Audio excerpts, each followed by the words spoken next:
Queridos hermanos y hermanas en el Señor, participantes de esta quinta conferencia de nuestro episcopado, queridos hermanos y hermanas peregrinos, queridos hermanos y hermanas que nos acompañan por la televisión a través de la radio.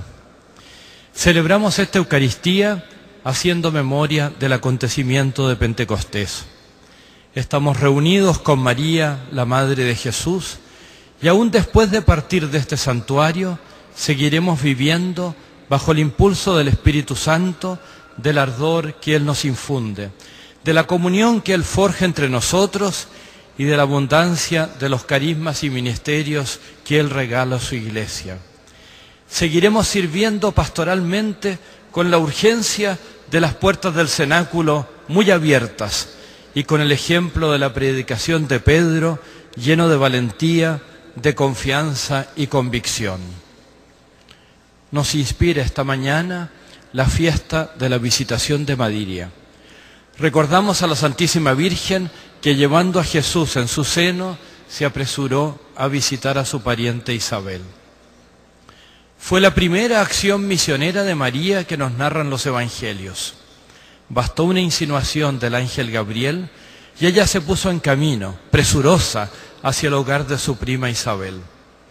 Prefirió no quedarse en casa, adorando a Jesús recién concebido en su seno. Es claro, nunca tuvo la tentación de separar el amor a Dios del amor al prójimo. A ambos amores, entrelazados en su alma, se dedicaba con todo el corazón, con todo el alma y con todas sus fuerzas. Tampoco la detuvieron los peligros del camino. María, llena de valor, si bien muy joven, partió con el niño. Como custodia viva, salió a esa primera procesión de Corpus, sostenida por la confianza en Dios y animada por el amor. María misionera salió de Nazaret simplemente para servir. Servía a Dios y serviría a su pariente necesitada. Había tocado su alma, el que vino a servir y no a ser servido, y al instante dejó la Virgen el calor del hogar, optó por el riesgo del camino de Jesús. Notable enseñanza la suya. No se entretuvo fuera de la vivienda de Isabel. Nos dice el Evangelio que entró a la casa. No le basta al misionero un saludo al pasar, ni las distracciones de afuera. Ha de entrar apenas abierta la puerta, como Jesús entró en el corazón de la humanidad. Entró la Virgen y saludó con un efecto admirable. De inmediato saltó de alegría el precursor en el seno de su madre. La alegría y la acción del Espíritu Santo son dones inseparables del saludo de María, por voluntad de Dios. En sus horas de aflicción, un prisionero en un campo de concentración imploraba estos dones con una sencilla ejaculatoria: salúdame, María. Isabel la saluda cordial y humildemente, movida por la fe. Pareciera que la estaba esperando. Pareciera tan solo. Es una verdad impactante. Todos los seres humanos están esperando a Jesús.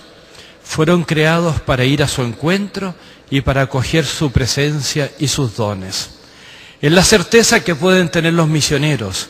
Aun quienes los reciben con indiferencia o los rechazan, nacieron para encontrarse con el Señor, con su vida, con su verdad y con su camino.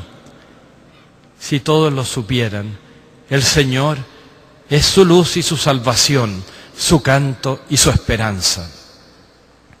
María misionera comparte con Isabel su maravillosa experiencia. Está feliz porque el Señor ha mirado la pequeñez de su sierva y hace grandes cosas a favor suyo. Cuando el misionero está lleno de gozo y de paz, porque ha encontrado y sigue encontrando a Dios en su propia vida y en la historia, su testimonio asombra y contagia. Así el discípulo, capaz de contemplar a Dios, le prepara el camino a Jesús. Le preguntarán por las razones de su esperanza. Quienes tienen más sed de Dios querrán compartirlas, y en el espíritu de Nuestra Señora ocurrirá el despertar misionero de nuestra Iglesia en América Latina y el Caribe. María Misionera acaba de recibir el anuncio del ángel en la hora de la encarnación del Verbo.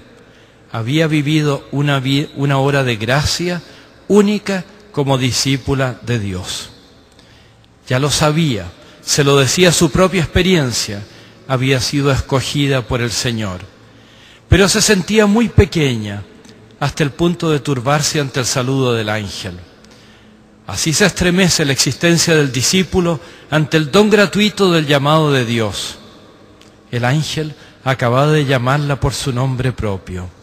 Alégrate, llena de gracia.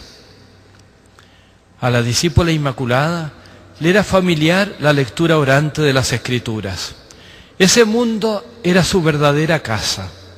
Vivía en el espacio interior de la palabra de Dios y de la historia de alianza de su pueblo con el Señor, su esposo y hacedor. Se identificaba con ella. En esa hora decisiva, Dios le pidió su conformidad y el don de su vida.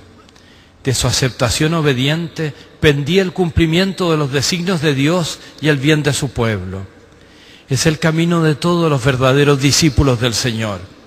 En la lección divina lo encuentran, en ese espacio lo admiran y lo contemplan, lo escuchan y conversan con Él, descifran el querer de Dios, se convierten y le responden con palabras y con el don de su vida para colaborar con Él. El diálogo que sostuvo con el ángel Gabriel nos entreabre una ventana por la cual podemos asomarnos a la espiritualidad de María, discípula y misionera. Su sinceridad no conocía límites, tampoco su voluntad de colaborar con Dios, su esposo y Señor. Pero ¿cómo podría concebir si toda su vida le pertenecía virginalmente a su Señor? Tanto el discípulo como el misionero necesitan la palabra del ángel y saber que para Dios no hay nada imposible. Desde entonces, desde la roca de esa confianza inconmovible, en cada una de las circunstancias de su vida, sobre todo en las más difíciles, María podría decirse: para Dios no hay nada imposible. He aquí la esclava del Señor, hágase en mí según tu palabra. Esta melodía se unía al Magnificat en su espíritu, colmado de asombro y santidad. Como ninguna persona humana vivió la alegría y la libertad de la donación a Dios para realizar con Él lo que va más allá de toda expectativa y de todo sueño humano, para abrir con la gracia de Dios